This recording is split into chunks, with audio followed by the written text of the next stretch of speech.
विजु जनता दल केबे सभापति तांकर पदोटी हेले कथा कही नांती बेबिना इतिश्री माधवीलता कुंदुली पीड़िता केबे कौन कहते केबे से किछि कही नांती किंतु आमर मुख्यमंत्री ओडिशा बाहर थिले मध्य से ओडिशा आसीबा खणी एम्स जाई पीड़िता मानकु देखिचंती तांकर ट्रीटमेंट विषय बुझीचंती एबे एबे जो घटनाटी घटी संवेदनशील होइकरी तांकु दिल्ली रो चिकित्सा पई मध्ये तांकु पठाइची आ तांकर सेठी उन्नत मानर चिकित्सा मध्ये चलीची अनेक कथा आपन को आगरे आमे उदाहरण देकी कहि परिबु जे आमे केमती भारतीय जनता पार्टी महिलांकर जे कोनसी जगार किछि घटना हेले आमे आगो जेकी छेड़ा हो बा आमे तांकर विषय आमे संवेदनशील होइकरी उपस्थित रही था किंतु सेमाने केवल राजनीति करिया पई राजनीति पाई केवल सेमाने रास्ता रे आसिकरी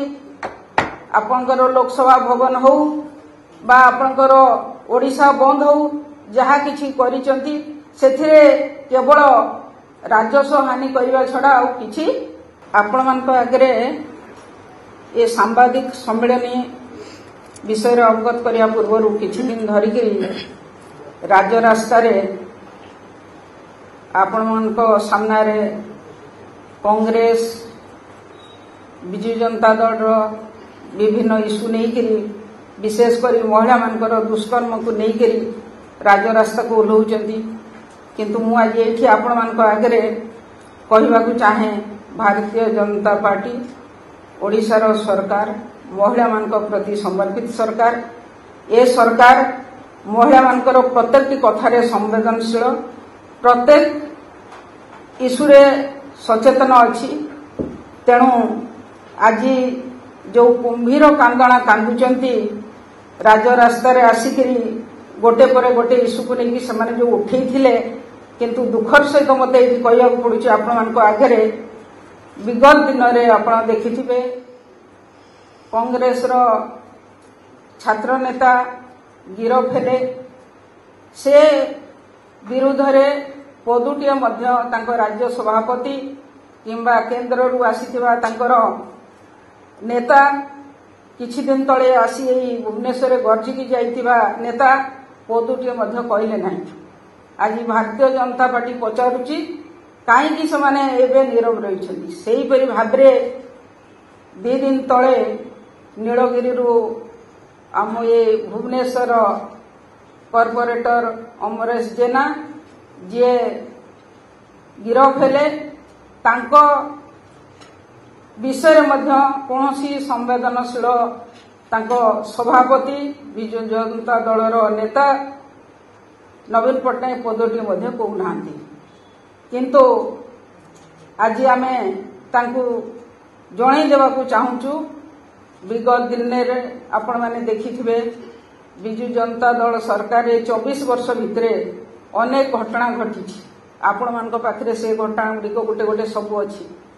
सेमती कांग्रेस 40 वर्ष भितरे आमे छोट थिला बेले आमे देखिछु छवि राणी ठारू आरंभ करी आपनकर अनेक अंजना केस पर्यंत मु तो निजे से केस गुड़ी करे आमे राज्य रास्ता रे जाई कि लड़ाई करथुलु सेतबे आमे स्टूडेंट थिलु किंतु तार कौन समाधान है कि कौन कले से विषय से माने किछि कही नांती विजु जनता दल केबे सभापति तांकर पदोटी हेले कथा कही नांती बेबिना इतिश्री माधवीलता कुंदुली पीड़िता केबे कौन कहते केबे से किछि कही नांती किंतु आमर मुख्यमंत्री ओडिशा बाहर थिले मध्य से ओडिशा आसीबा खणी एम्स जाई पीड़िता मानकु देखिचंती तांकर ट्रीटमेंट विषय बुझीचंती एबे एबे जो घटनाटी घटी संवेदनशील होइकरी तांकु दिल्ली रो चिकित्सा पई मध्ये तांकु पठाइची आ तांकर सेठी उन्नत मानर चिकित्सा मध्ये चलीची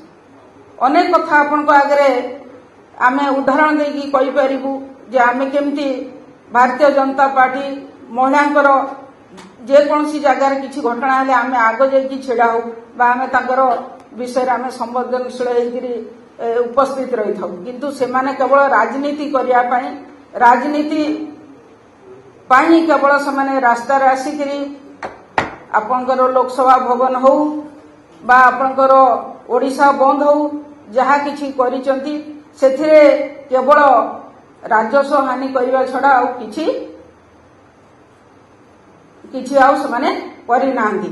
ତେଣୁ ଆଜି ଆମେ ଦୁଃଖର ଆଉ ପରିତାପର ସହିତ କହୁଛୁ ଯେ କୋଉ କଥାଠୁ ଆମେ କହିବା ଖଜୁରୀ ଗଛର କି ଗୁଣ ଗାଇବା ମୂଳରୁ ପାହାଚ ପାହାଚ। ଦୁଇଟି ଯାକ ସରକାରରେ ମହିଳାମାନଙ୍କର ନିର୍ଯାତନା, ମହିଳାମାନଙ୍କର ଅତ୍ୟାଚାର ବଢି ବଢି ଚାଲିଥିଲା। ଆଜି ମହିଳା ସଚେତନ ହେଇଛି। ମହିଳାମାନେ ଯାଇକରି ଯଦି କୌଣସି ଘଟଣା ହେଉଛି ତାହେଲେ ତୁରନ୍ତ ତାକୁ ସେମାନେ ଲୋକଙ୍କ ଆଗରେ, ପୋଲିସ ଆଗରେ ସେମାନେ ତାଙ୍କର ଗ୍ରିଭାନ୍ସ ରଖିପାରୁଛନ୍ତି। ସେଥିପାଇଁ ଲୋକଲୋଚନକୁ ଆସୁଛି। ଆଜି ସେ ପରିସ୍ଥିତି ନାହିଁ। ଆଜି ସମସ୍ତେ ସଚେତନ ହେଇଛନ୍ତି। ଆଉ ତାର କେମିତି ସେମାନେ ନ୍ୟାୟ ପାଇବେ ସେଥିପାଇଁ ସେଇଟା ବି ତାଙ୍କୁ ତୁରନ୍ତ ବି ଗିରଫ କରାହଉଛି। ଆଗରୁ ସେଇଟା ହଉନଥିଲା। ତ ଆଜିର ଏହି ସାମ୍ବାଦିକ ସମ୍ମିଳନୀରେ ଆପଣମାନଙ୍କ ଆଗରେ ଗୋଟି ଗୋଟି ନେତାଙ୍କର ମୁଁ ନାଁ ନେଉନାହିଁ। ଆପଣମାନଙ୍କ ଆଗରେ ସବୁ ଅଛି। ବେବିନା ଇତିଶ୍ରୀ କୁନ୍ଦୁଲି ପୀଡ଼ିତାଠୁ ଧରିକି ଯେତେବେଳେ ଆମେ ମମିତା ମେହେର କଥା ନେଇକରି ରାଜରାସ୍ତାରେ ଆମେ ଚାଲିଥିଲୁ, ଲଢ଼େଇ କରୁଥିଲୁ, ସେତେବେଳେ ତାଙ୍କର ମନ୍ତ୍ରୀ ସେତେବେଳେ ଥିଲେ ଦିବ୍ୟଶଙ୍କର ମିଶ୍ର। ତାଙ୍କ ବିରୁଦ୍ଧରେ ତ କାହିଁ କିଛି କଲେନି, କିଛି ଆକ୍ସନ ନେଲେନି।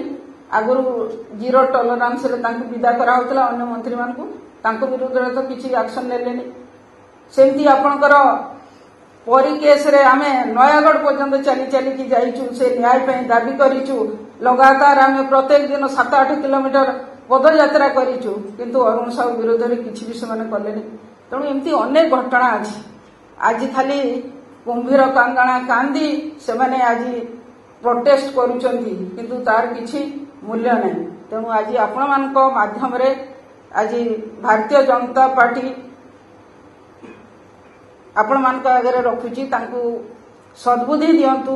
ସେମାନେ ଏ ଯୋଉ ମିଛ ଡ୍ରାମା ଯୋଉ କରୁଛନ୍ତି ତାକୁ ସେମାନେ ବନ୍ଦ କରନ୍ତୁ। ଧନ୍ୟବାଦ। ଦେଖନ୍ତୁ, ସେମାନେ ନିଜର ନୈତିକତା ତ ସେମାନେ ଆଗରୁ ହରେଇ ସାରିଛନ୍ତି। ବର୍ତ୍ତମାନ ଜାତୀୟ କମିଶନ କ'ଣ ଆଉ କୋଉ କମିଶନ ଗଲେ ମଧ୍ୟ ତାଙ୍କ କଥା କିଏ ଶୁଣିବ? ସେମାନେ ତ ଯେତେବେଳେ ଏଇଠି ଗୋଟି ଗୋଟି ଘଟଣା ହଉଥିଲା, କାହିଁ ସେତେବେଳେ ସେମାନେ ଜାତୀୟ ମହିଳା କମିଶନ ଯାଉନଥିଲା? ଆଜି ମୁଁ ସେଇଟା କ୍ୱେଶ୍ଚିନ୍ କରୁଛି।